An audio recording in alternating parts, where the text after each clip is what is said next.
It's time for the best coverage of the top stories in sports. The Sports Wrap with Jason Page starts now. Indeed it does, and great to have you with us on this Wednesday edition of the show.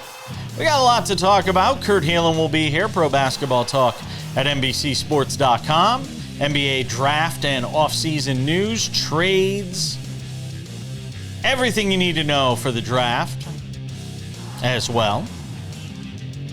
We'll also be joined by Dale Scott, former big league umpire as well. Get some thoughts with him on all things Major League Baseball, the state of play as it relates to Major League Baseball umpiring. But we start things out in the NFL, and Sam Yarnell is here. And Sam, your favorite guy we get to talk to start the show today, because Aaron Rodgers kind of made it official yesterday.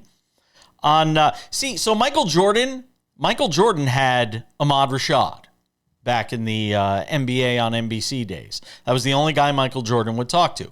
Pat McAfee has, or I should say Aaron Rodgers has Pat McAfee. That's the only guy that he'll talk to one-on-one.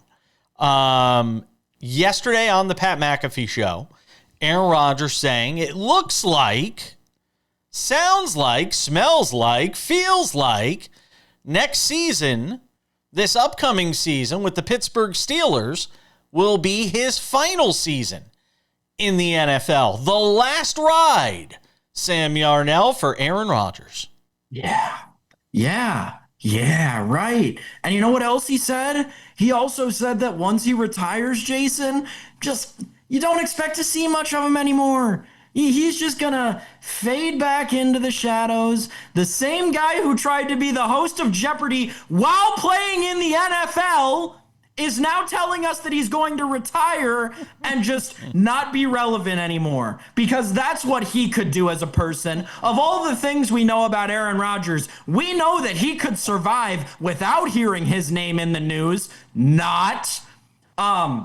This is obviously a bunch of hokum. Do I believe that he's going to retire after this season? No. Really? Do I believe he is literally doing... He is taking the book of Brett Favre and reading page by page at this point. I mean, it's not even, you go from the Packers to the Jets to a historic NFL organization and throw a couple retirement threats in there. It's literally the Brett Favre recipe. Next thing you know, he's going to be taking welfare money from the state of California. Allegedly. Because that's just the next progression in this whole story. It's just how it all works out. You win a Super Bowl in Green Bay, you try to a couple of other places, you lose relevance the whole time, and then eventually you're caught up and federally indicted. It's how this kind of thing works. We've quite literally seen this movie before.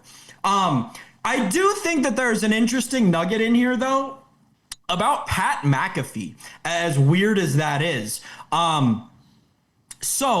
I think that there are a ton of red flags going up in Pat McAfee's eyes right now. And I think that he's becoming very nervous very quickly because he, like Aaron Rodgers, lives and thrives off of relevance, off of other people talking about him.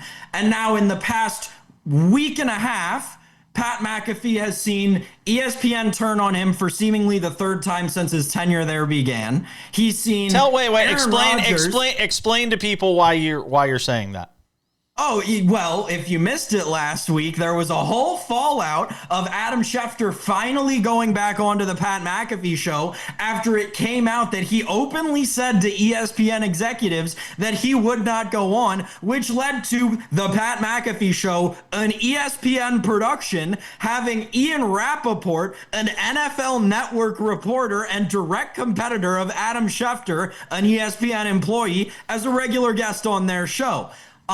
So that was that's one red flag going up in Pat McAfee's mind. Another one is now Aaron Rodgers, who, if you think back to when this whole Pat McAfee thing really blew up, it was during COVID when Aaron Rodgers would only go on Pat McAfee's show, and he was having all these contract fallouts with the Green Bay Packers at the time. So Pat McAfee, seeing Aaron Rodgers threatening retirement, sees a lot of his viewers going with Aaron Rodgers when he retires. Compound all of that with overnight the internet wrestling community seemingly getting into a massive beef with Pat McAfee. So now he can't even go back to his original home with WWE because he seems unwanted there.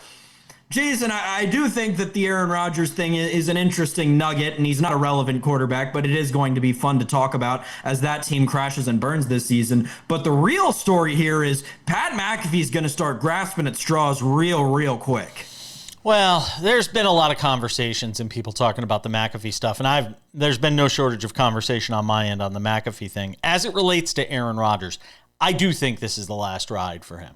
I don't think he'd put this out there if he wasn't. And look, this goes back to something we had happen with another former Steelers quarterback in Ben Roethlisberger, who started floating the idea of it, when it was going to be his last season.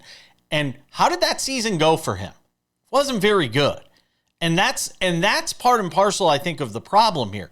When you start thinking retirement, and this is why I laughed when McAfee yesterday on the show was like, oh, his last season, he's going out with a bang. Look at the shape he's in. Look at him running on the beach with his shirt off. Oh, my goodness. It was a little homoerotic for me, if you ask me personally, how McAfee was talking about him. But take that, cast it aside for a second. When somebody's thinking retirement, they're already retired.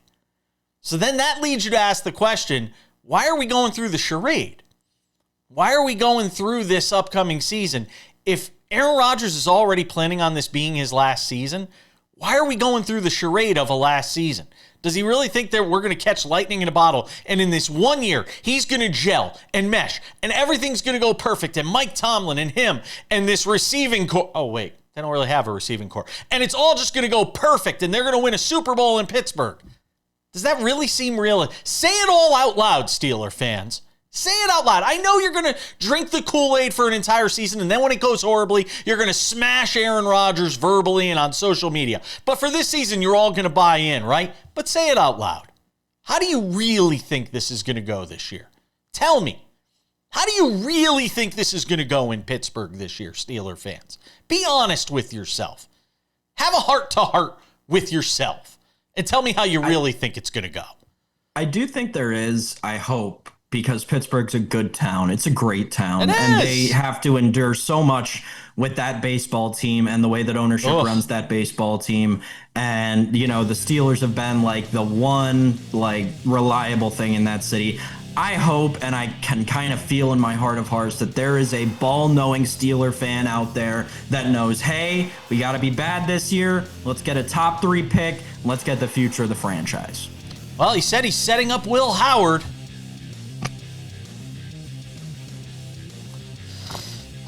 Kurt Helin talks basketball next.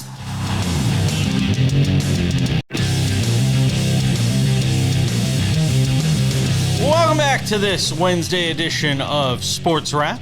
If it's a Wednesday, that means we're talking NBA. And if we're talking NBA, it means this guy's hanging out with us. Fresh off of 21 days on the road, as he just reminded me off air. Fresh as a daisy, that Kurt Helin of Pro Basketball Talk at NBCSports.com. As our fine friends at Cage the Elephant said, ain't no rest for the wicked, baby. And then you've got, hey, let's do the draft, and then the NBA offseason, and then we're into the summer league here in Las Vegas. The only good part of that is I get to take you out to dinner. So that's the good part of that. I look forward to that, and then right after summer league, I'm planning on 2 months of hibernation like a bear. It'll be great. There isn't going to be an off season. You know that. This is going to be one of the craziest NBA off seasons, isn't it? It has that potential. It absolutely has that potential. We'll see where it lands, but there's going to be late movement in this one. It's going to be interesting. Yeah, it certainly is. Let's talk about the draft. I mean, it feels like it starts at number 2, doesn't it? I don't even know that it starts at number 2. Dylan Harper is absolutely a lock at number 2, and the Spurs will trade you that pick if you give them a king's ransom. They are coming in with a big asking price to get him. So I don't know. I don't know that. Look, I think the Spurs take Harper at 2 because nobody's going to give that up. I think the draft really starts to get interesting at 3. Which is Ace Bailey? No, actually, he is one of the great stories of this draft, but Ace Bailey is going to, the question is how far is he going to fall after everything that's pre-draft for him? And people that don't know, he worked out for 0 teams. He when asked by Jonathan Givony at ESPN, well, what are your strengths and weaknesses? His weaknesses, I don't have any weaknesses. It, he has turned teams off, and the fact that there's flaws in his game. Like he scored at Rutgers making tough shots, which is a hard way to make a living in the NBA because those shots are tougher. And while he's got this great physical profile and could develop into, frankly, the second best player in this draft, he has that potential. He's going to fall down boards. We in our mock at NBC had him to Washington at 6, and that might be generous. Does Philly move back then at 3? VJ Edgecombe is a guy that has been discussed there. Where do you think Philly's going? In this wide open Eastern Conference right now. Philly would love to trade that pick. VJ Edgecombe is the guy there now, but with Bailey falling, Edgecombe, look, there was kind of a clear top 4 until Bailey fell off. Edgecombe becomes the guy. Poor man's Anthony Edwards, for people asking at home, like super athletic, can get to the rim, has to work on his shot, but like the guy's going to go get buckets at the very least here. He knows how to do that, and he tries hard on defense. He's got great athleticism. So there's a lot to like there, and there's a number of teams interested in trading up. Philly, I mean, sure, they could add him to the mix, but this isn't a difference maker enough. And if they want to win next year, they would love to add some shooting and some depth around, Joel Embiid, Paul George, Tyrese Maxey. If they could, on the off chance that those 3 guys are actually healthy, like that's a really good team in this East. Kurt, if you were to set a theme for this draft, if there were a banner going across the top of it, what would you put on that banner? Trades, and more trades. I expect a lot of movement tonight, and maybe that doesn't happen. We've already seen a few. Obviously, we've seen movement in the top, 10 already with a trade, and Phoenix getting their pick back. But there's a sense that this is when the movement really starts around the NBA. There's a lot of good players in this draft, but after you get past the first 2, there are not like, hey, these are future lock all-star kind of guys. Like there's a lot of good players. But once you get past the first 2, it's a little bit eye of the beholder, and it'll get interesting to see, hey, our guy's still on the board. Can we trade up and get him? Does Charlotte want Edgecombe enough to move up a spot? There's just going to be a lot of that kind of movement. Is there somebody? By the way, yeah, Brooklyn, go ahead. Brooklyn, 5 first-round picks is a team to watch. Their highest pick is at 8, but they could package a couple of picks and a player and jump up if there's somebody they really like. Well, in that case, is that a possibility for number 3 with Edgecombe? Yeah, I'll tell you that they really like Harper at 2, but again, but is that the Kings? But are those 5 picks the Kings ransom that you refer to? I don't know that it's enough. The Spurs don't need a bunch more picks. They've already got a ton of picks. You've got to give them a player they like or something else.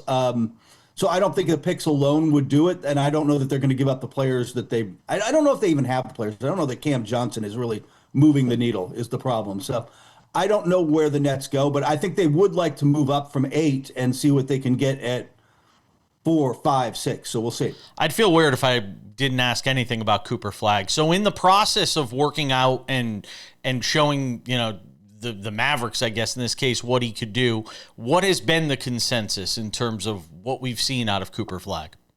The word that they kept using was impressive when I around here. And that's, of course, what they're going to say, and they're going to take him, but he is impressive. Like I told you, I have seen him play at the USA Select event last summer with Peyton Pritchard and Podziemski and Trey Murphy and Amen Thompson, and by day 3, you're like, he's the best player out there. At 17, hadn't played a day in college yet, and he's hitting 3-pointers over Anthony Davis. He's throwing putbacks over Bam Adebayo. Like, he's just out there making plays, and so yeah, he probably looks really good. He's also high motor, supposed to be a really good guy. So unsurprisingly, he's going to be impressive, and he's what you've got to like about him if you're a Dallas fan. The floor for him is probably multiple-time All-Star. Like, if he doesn't pan out, he's still going to pan out. Is there anything as far as his rookie season goes with Dallas, where there are expectations with the Mavericks and that team competing, given the roster composition, given the move they made in moving Doncic and bringing in Anthony Davis, given the expectations of that team? If there is anything in terms of something that holds him back in that rookie year, is there anything that people point to? I think the biggest concern will be just fit. And that's because Derek Lively is going to be your starting center. Anthony Davis is your starting four. Now you're moving Flagg to as the 3, and he can kind of do that, but he's not a natural 3. He's really more of a natural 4. And that's probably where he'll be. Look, Anthony Davis isn't going to be there forever. You'll eventually be able to shift him down. But that's a big front line, and I think it's going to work for them. It's just that's, I think, the biggest question, especially you're not going to have Kyrie setting the table for everybody for the first half of the year. They're going to go get another point guard. But without Kyrie to set the table, what's that going to feel like? We're talking with Kurt Helin, Pro Basketball Talk at NBCSports.com, hanging out with us to talk some NBA. We got into the draft. There have already been moves corresponding to this draft. I want to get into those. The Celtics already beginning the retooling. I don't want to call it rebuilding, but the retooling of this roster. We'll get into that as we continue on this Wednesday Sports Wrap. Don't go anywhere.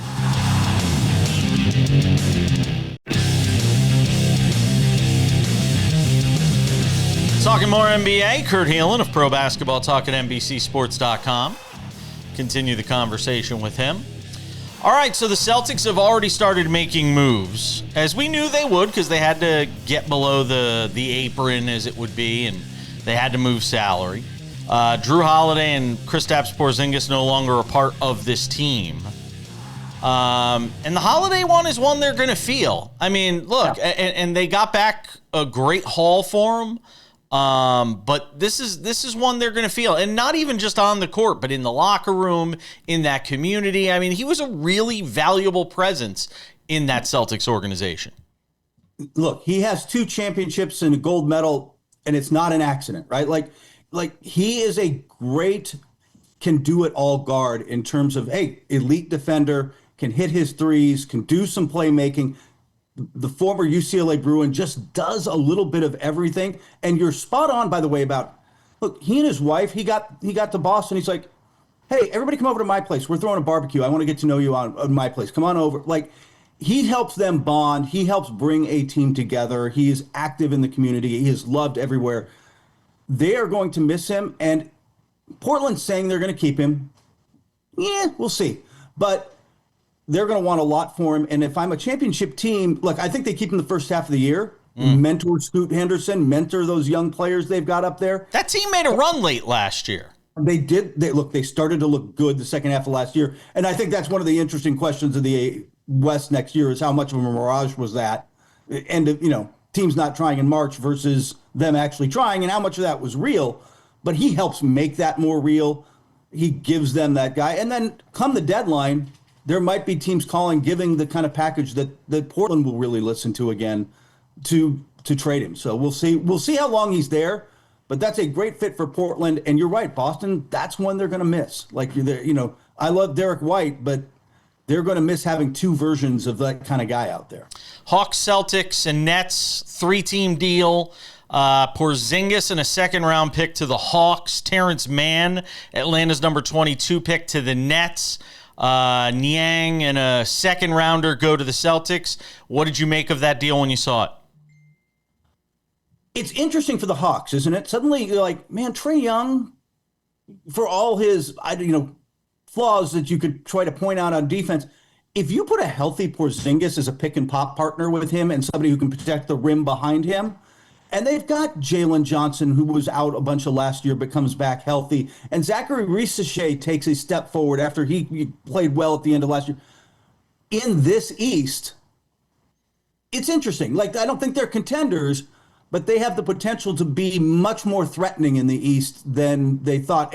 It's a lot of ifs. It's a lot of click stuff that's got to come together for them. But I can't believe I'm saying this. The Hawks could be really interesting next year. Brooklyn, look, they're rebuilding. And Boston fans will love George Niang. Like, he'll fit in great there. He'll play well for them. Mini Bless is good. What else do you see the Celtics doing vis-a-vis this roster beyond the draft or anything like that? What other moves do you potentially see them making here? The big one, look, they saved about a little under $28 million in salary, but that equates, because of the repeater tax and the second apron and everything, it actually equates to over $200 million in savings on the bottom line. So, like, they're now below the second apron. That gives them some flexibility. The real question now is teams are calling about Jaylen Brown. are the offers good enough? Would you do it? Would you, Wow. I mean, Jason, would you trade Jaylen Brown right now? No. Yeah. See, I don't. can't imagine it either because you've won a title with the Jays. I would keep them together.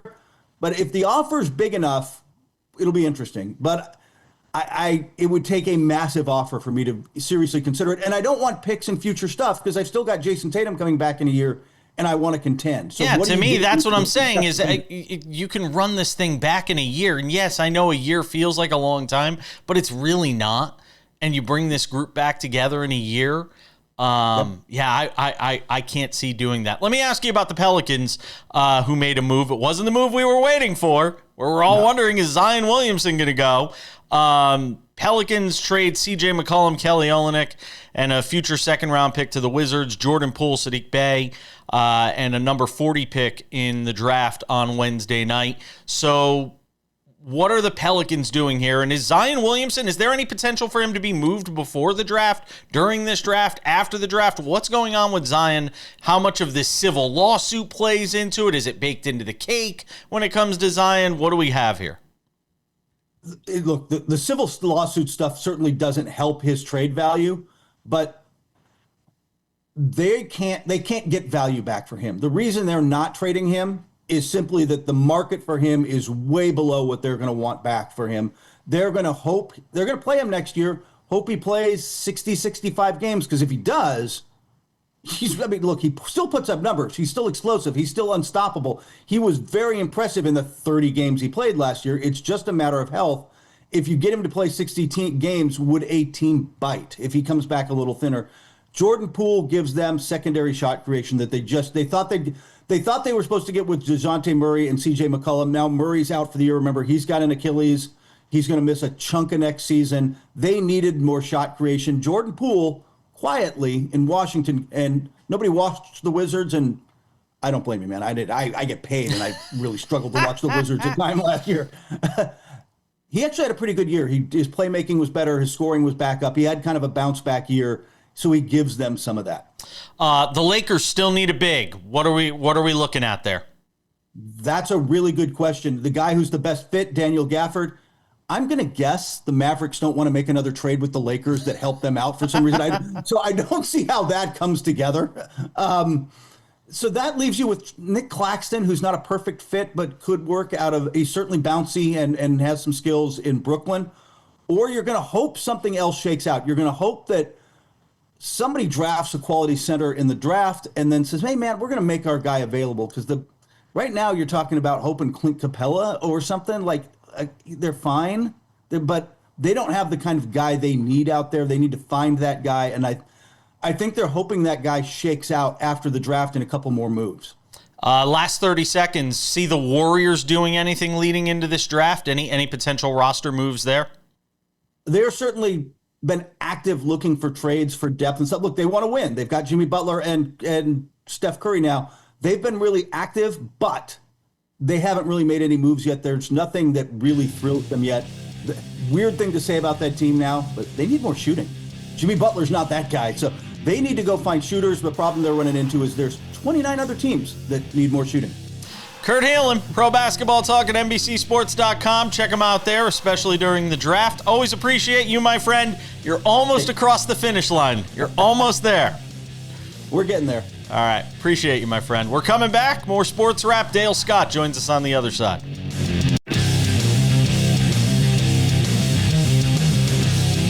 This Wednesday edition of Sports Wrap continues. Good to have you all with us. Let's talk about Major League Baseball umpiring. Just umpiring in general, even. And to do that, we bring in our friend Dale Scott, former big league umpire. Did it for a long time. Author, The Umpire is Out. You can catch him on the MLB Showcase, MLB Network, also Apple TV on their Friday night broadcasts. Whenever there's a review, they go to him. He gives his opinion on whether they got it right, got it wrong. and he joins us here on the show. So if we were doing a state of the umpiring, if it was the state of the umpire address, and you got up in front of baseball and you were giving that address, how would you say the state of umpiring is right now, Dale? The state of umpiring is not nearly as bad as you would think it is if you read social media, and especially this week after the NCAA college World Series and the first inning ejection there. Jason, it's not as bad as everybody says it is, okay? But it is, and umpiring is changing, because of technology. And it's something that part of the technology I had to deal with, but I certainly didn't have to deal with automated ball strike system and what I'm pretty sure MLB will be doing during the season next year. It's not official, I don't think, but I'd be surprised if they don't go do it. It's only been in the works here for about 8 years now, so they're trying to perfect this thing. Yeah. So anyway, that's what I would say. I mean, like a lot of things, sometimes. Well, let me put it this way. Marty Springstead was a mentor to me. He was a longtime American League umpire, and then he was the head of the American League umpires when I was hired in '86. And then, of course, we combined in 2000. So one staff now, and he worked for a few years before he retired after that. But Marty used to tell me it's never as bad as you think it is, and it's never as good as you think it is. Just more of an even keel, and really that's kind of a good mentality for an umpire, because if I can go out and slay a plate job in a big game and think man, I'm on the top of the world, and guess what, you're only as good as your last call. So you could go out the next day. And screw the pooch on a play at third or something with the tying run or something, and you're back in the gutter. So it's a good philosophy to don't get too high. It's never as good as you think it is, and it's usually never as bad as you think it is either. Just go out and do your job. It's the thing about umpire, and it's the same thing with players. You make a mistake, you can't dwell on it because boom, you got another one coming. So it's a mental game. But the state of umpiring, not as bad as it sounds. Dale, you mentioned it there, and we kind of have to address the elephant in the room. The reason that umpiring has been at the forefront of baseball discussion for the better part of the last 5 days was that Coastal Carolina ejection. What did you make of the manager for Coastal Carolina and their bench coach being ejected in the first inning of Game 2 of the National Championship Series? Well, it was very unfortunate, but it was absolutely what the umpire had to do. Angel Campos was the umpire. He worked 500 plus games in the big leagues. He never got a job out of it. But I worked, I think, 27 games with him when he was going up and down from AAA. And ironically, Angel's a good umpire. He's a great guy. But part of what his learning process when he was going up and down is he actually let players and managers go too far. I mean, he wouldn't eject him, and which is ironic, from what happened in that game, in that first inning ejection. Look, I don't know the college rule book that well because I never really worked college ball, but I do know from talking to college umpires that I know, it was almost a textbook ejection on balls and strikes. In fact, he ended up warning him a third time. Now, you only have to give one. But it is a huge game. Angel knows that. He doesn't want to just be dumping guys in. But trust me, this is a umpire nightmare to have a huge championship game, to have a big S house right in the first inning. I mean, let alone any time during the game. But he warned him. He warned him again. He warned him again. And not only did the coach ignore the warnings and just bulldoze right through him, he then, he also came out of the dugout onto the field as he's complaining about balls and strikes. A fan may not agree with this, but as an umpire, you have no recourse. One thing you got to remember, guys, when you're out there umpiring, he's having an issue with Team A. Team B's sitting there watching the whole thing. So if we let Team A just go ahead and just yell and scream and have 2 or 3 warnings and no penalty, what does that tell Team B? Oh, guess what, guys? We get to do that too, And then if you don't let them do that, well, then where's the fairness there? So when you're umpiring 2 teams, 2 dugouts every time, even though you may have an issue right now with one of them, the other one's right there seeing what's going on. So we more times than not, in fact, way more times than not, almost always a player or coach runs themselves. And And by that, I mean they either say or do something that's going to get them ejected. That coach is an experienced coach. I mean, head coach for a few years, but he was assistant coach for a long time. Obviously he played. He knows what he can do and what he can't do. Does an umpire still in that spot, with all of that being said, given the gravity of the moment and the game we're in, does there have to be some level of subjectivity, of understanding that moment and figuring out a way to diffuse it without him being ejected, though?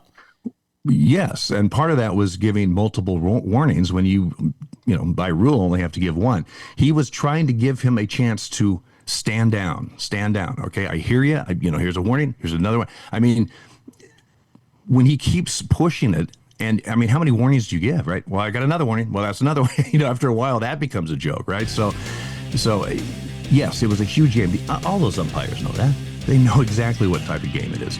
And they understand, teams, and baseball's a frustrating game anyway, right? For players and everything, because you're out more than you're safe. And sure. So all that is on the level. He tried to give him a chance to back down, and the coach just decided not to take that avenue. We're talking about the state of umpiring with Dale Scott, former big league umpire, hanging out with us on Sports Wrap. Don't go anywhere. We got a lot more to do. Continuing with Sports Wrap and our conversation on the state of umpiring with our friend Dale Scott. Does a great job on all things umpiring, MLB Network, Apple TV, on their broadcasts, on the reviews. Author of The Umpire Is Out, which we'll talk to him about a little later on as well. Sam, go ahead. Dale, it feels to me like in recent years we've seen a lot more on-field confrontation between offensive and defensive players, right? I don't even want to just say pitchers and hitters because it's not anymore. Obviously, you were the crew chief for one of the most notable, the year before you retired, I believe, between Bautista and Odor. I'm curious, as an umpire, what's kind of the mindset when all hell breaks loose on the field and two guys start swinging at each other? Well, if you can get in between or stop it, great. But as you know, in baseball, there's that small window, and then everybody comes, including the bullpen, which makes me insane. I mean, I think there could be rules like basketball or hockey that, to avoid that, but that they don't want to do that. Whatever, that's fine. But once it gets to the point where everybody's out, coming out on the field and everything, there's four of us. Well, in the big leagues, there's four of us. There's 50 of them. I'm not a math major, but I got a pretty good idea that we're outnumbered. And now you just, sit back and take numbers and just observe. Once it dies down, you can clear it out a little bit. Then the four of us get together and say, who do you got? What do you got? And we'll figure out what we're going to do as far as ejections or any penalties and that kind of stuff. Dale, how much is the histrionics that we see from players now, the bat flip, the dancing going around the bases, all of these different things, how much is that lending itself to the confrontations that we're seeing, and how much are umpires just, not outwardly, but inwardly, and I know you probably talk to a lot of umpires, are they just cringing at this stuff? Because it's not just at the major league level. Hell, we're seeing it in little leagues, now. How much are umpires just cringing at the showboating, and how much is that lending itself to this? Yeah, well, it's interesting. It seems like this. I don't want to sound like an old fogey here, but I mean, it seems like the younger generation they want more excitement. They want to see. It's kind of like touchdown dances or something. I remember or the when the NBA NFL said, you can't do anything. Yeah. You can't do anything. You have to, and they would penalize, and the college would penalize. Well, they've loosened that up a little bit because that's what people want to see. The guy scored a touchdown, he's excited, whatever.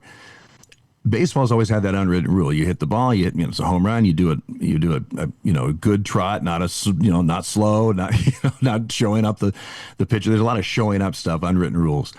I think that is changing too. I think maybe the Savannah Bananas have something to do with that. I don't know, but people in all sports, but also certainly in baseball, because it was a very conservative, very P's and Q's kind of etiquette that players were supposed to abide by, and a lot of that is being pushed or bypassed now.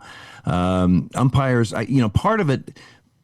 I think part of it because it's the same kind of generation of ball player. They understand it a little bit more. Where a more veteran guy, a guy who was from maybe a little bit of a different era, and it's just finishing up his career, and would really not like it at all, right? Because that's the era that he came through. That didn't happen. So, the umpires, I think, are just trying to monitor everything and take a look at it. I'll be honest with you, some of the stuff that I've seen in a celebratory kind of thing now, and really there haven't been consequences, where if that same thing had been done 5-10 years ago, there would have absolutely. So I think a little bit of that is being absorbed and not as a big a penalty, so to speak, from the players that it used to be. But still, there's definitely an etiquette still out there, and I think it's being pushed a little bit and stretched a little bit, and we'll see how it all works out. Now, Dale, we've heard catchers around the league, most recently and most notably probably Cal Raleigh this week on a podcast,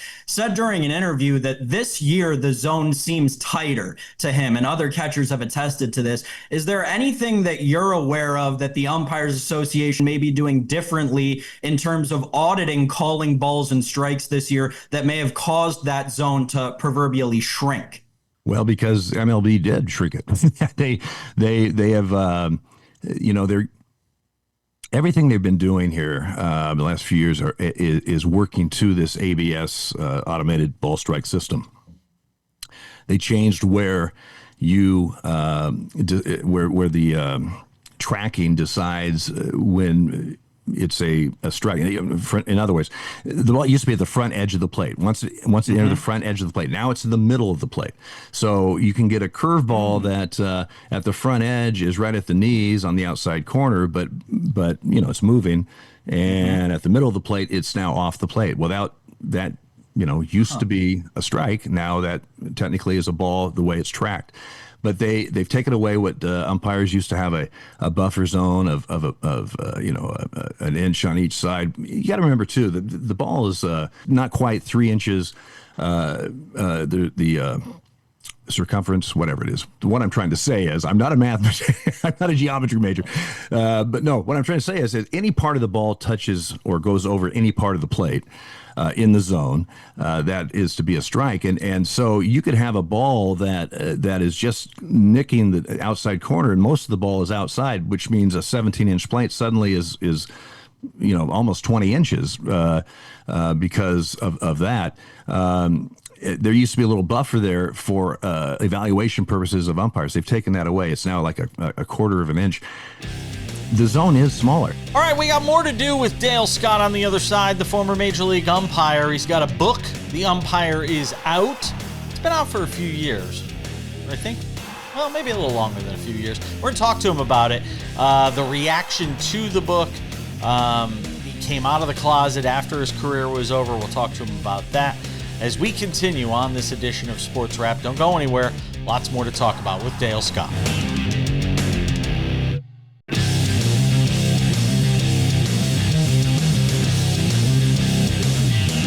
Welcome back to this edition of Sports Wrap. Talking with our friend Dale Scott, former big league umpire. Catch him on the Apple TV broadcast, also the MLB Network Showcase. All things umpiring with him, but also in this LGBTQ Pride Month. Thought I'd get a segment in with him. He's the author of The Umpire is Out, which you could see behind him. What is that, 8? Is that what's that been out, about 8 years now, Dale? No, really. It's only been out 6 years? 3. No, really? Yeah. No, because I thought I talked to you in 19. I swore I talked to you in 19. Yeah, no, we started writing in October of 2020. That's when we signed the contract, and it was not until actually May in 22 until. Because I remember interviewing you in 19. I thought it was out then. I didn't realize. Oh, you had come out. You had just come out.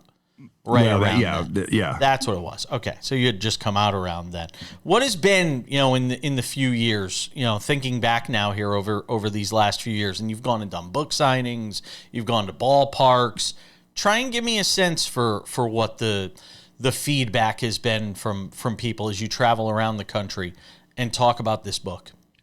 Well, the first summer that it was published in May, although the book was available a few months before that, but it was in 2022. And that summer I went to 8 MLB Pride Nights and did book signings and threw out the first pitch on a couple of them, and not well, I might add. And it was very positive. I mean, the people that I dealt with at the ballparks, very positive. Now, there has been some issues. There was the one year that the Tampa relief or the pitching staff, a lot of the guys wouldn't wear the armband or whatever it was that was on the uniform. We've seen it in other sports. We saw NHL have some issues on their Pride Nights wearing the jerseys or whatever. So it's not all unicorns and rose petals. No, So, it certainly is. I just saw Jonathan Lucroy put out a thing about when the Mets had their Pride Night and the kiss cam showed two guys kissing on the scoreboard in center field, and Jonathan Lucroy put up a comment, "Oh, there's kids in the stadium," and I had to respond. I couldn't resist. But there are clearly still some animus, some discomfort, some fear, if you want to use that word, of the LGBTQ community being mainstream within the sports world. Yeah, and there's no doubt that our political environment has changed. We have a pretty conservative government now that's not necessarily allies to the gay community, and so that gives I think a lot of people more. They'll speak out more because they feel like they can and are able to. You're never going to have, John, I'm sure, Jason, you've heard, when are they going to have, straight night? They have Pride Night. Why do they, well, and of course the standard answer, that's every night. I think overall, for the most part, I think it's really a non-issue for players and managers. Hey, listen, if you can hit, if you can pitch, if you can help us win games or whatever, being gay, I don't think is a big deal. If you can't, then you're going to be off the team. But there are certain people that have either religious or other issues with it. Those are the people that hopefully, by visibility and stuff, maybe they'll finally figure out that there's a lot of their acquaintances or friends, or maybe not a lot, but I mean, they have people in their lives that are gay that they don't even know it. Now they find out, and it's like, oh, wow, I guess maybe it would. I mean, that's really kind of what happened to me, right? I mean, before I came out publicly, the whole staff, umpire staff, knew I was gay. Eventually, not when I first started, but as time went on, the league meaning the people that in New York that signed my checks and stuff, they knew. There was no official announcement at that time. It just they knew it, and it didn't affect my work. It didn't affect my camaraderie with my crew. I mean, and that kind of stuff. So it wasn't an issue. And actually, the day that I publicly came out, I remember getting a call from the league office. And Peter Woodfork at the time, who was working there, and I hadn't given them a heads up at all that this was going to be happening. And I thought, I saw it on the caller ID. I thought, this may not be good, right? I answered it. He was fine. The only reason he called, he said, hey, that's a personal choice, and that's fine. In fact, he goes, you're probably getting way more phone calls than we are. He said, the only reason I'm calling is I'm just going to read you a statement that Commissioner Seelig is going to put out before we put it out, and that kind of thing. So, can I ask you something? Are you surprised in sports in general that we haven't seen more athletes come out in light of the acceptance and gay marriage being, legalized and all these different things? Are you surprised that we haven't seen more athletes come out? Yes, and I'm really surprised we haven't seen any baseball players come out. I mean, we've had 2 or 3 minor leaguers at various times, but we've never had an active player come out, and that kind of surprises me. I mean, 10 years ago when Billy Beane was hired with MLB, Commissioner Seelig hired him, and that liaison, it was ahead of the curve. No other major sports, big league sports league had done that, as far as I know. And I thought, this is going to eventually just open the door, to let a player feel safe of, doing this. And we haven't seen it. So I am surprised by that. Yeah. It's going to happen, but I am surprised by that. And thanks again to Dale Scott for hanging out with us on the show. That's going to wrap it up for this edition of Sports Wrap. Thanks to Kurt Helin, Sam Yarnell, you for watching. Make sure to check out our podcast and our YouTube channel, the Sports Wrap with Jason Page YouTube channel. I'm Jason. We'll see you back here on Thursday for more Sports Wrap.